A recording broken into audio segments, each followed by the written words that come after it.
This morning, we are shaking things up in today's holiday handbook. We have some concoctions that are certain to wow any of your guests. Yeah, here to show us how is Garvey Alexander, author of the cocktail comic book Brunch God. It's a great name right there. Yeah. Good morning, Garvey. Good to have you with us.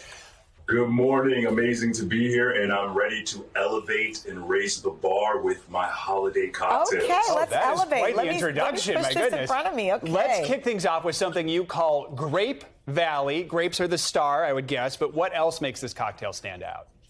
Exactly. So what makes this cocktail really amazing for your holiday season is it's elegant enough for dinner, yet it's subtle and refreshing enough to enjoy during brunch. So what we'll do is we'll start by muddling white grapes in elderflower.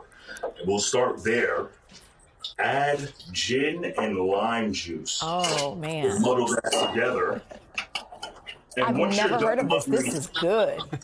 This is a completely original cocktail. This is a play on a martini. We'll add sweet white vermouth, and we'll give it a shake. It should come out looking like this if you're doing it as per my directions. Let me tell you, this is refreshing, crisp, earthy, and subtly sweet. You know what? This might be my new favorite thing. Oh, wow. This is delightful. I also love the grape. Of course. All right, so next up, this is dangerous. Next up, we have a winter lemonade, and you say this is your favorite way to drink, right? Leftover wine. How do you do that?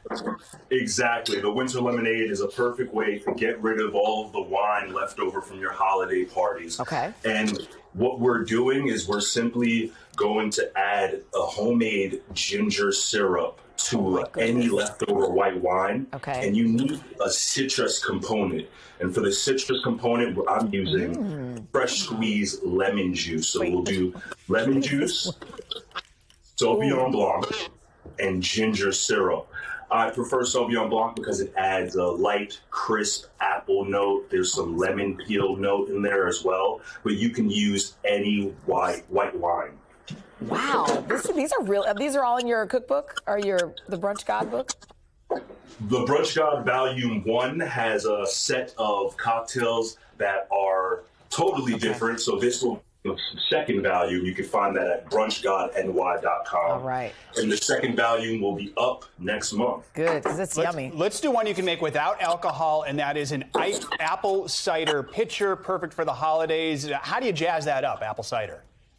Exactly. I find that a lot of store-bought ciders are plain. You need to add something to add complexity and really elevate it. So what we're going to do is, you see that the work is already almost done. When you're at home, just empty your jug of cider into some apple cubes and ice. Add 1 cup of lemon juice. Yum. And what you're going to do is add this intensely aromatic spiced syrup. Oh, and that's this spiced where it's syrup, coming the recipe from. will be, yes, exactly. All of that spice, the warmth that you're feeling, the apple pie feeling that you're getting in your mouth is from this syrup. So you'll add 1 cup of this syrup as well. This is non-alcoholic? This is non-alcoholic, but guess what? If you want to booze it up, well, I mean, all there's you have to do is add But this is good. Like, I feel like everybody will enjoy this. It does taste like apple pie. This is really good. Yeah. Okay, Craig's going to wish he was here for this. Apple pie. You give your mixture a spin, and it's ready to serve, hot or cold. Okay. Me, I like my cider cold. Okay. But now, let's move on to dessert. How shall we? Listen, so Craig's going to be upset that he left. This is called a Bourbon Cose, huh? Yes, this is the Bourbon Cose because that's exactly what it is. It's cozy. It's for your sweet tooth, and it's the perfect way to end your party or your dining. Okay. And what we'll do is we'll put our stirring glass right in the forefront. We'll add chocolate liqueur, bourbon, salted caramel sauce, homemade, and a dash of smoked cinnamon bitters. Ooh. And what we do, yes, exactly. This one packs a punch. I'm not, just because it's dessert doesn't mean it can't leave you walking home. I'm like, do you do parties? We'll give our mixture a spin. Yum. We'll empty that out into a tall glass. Oh, that is and good. what really gets it for me is this orange peel garnished with cinnamon sticks. So pretty. This is absolutely my favorite one right now. Woo, this is great. This one is a party. Garvey, cheers to you. Like Cheers, Thank you Garvey. so much. And for these recipes and more, you can head to today.com/food. We're going to be right back. Let me stick to this one.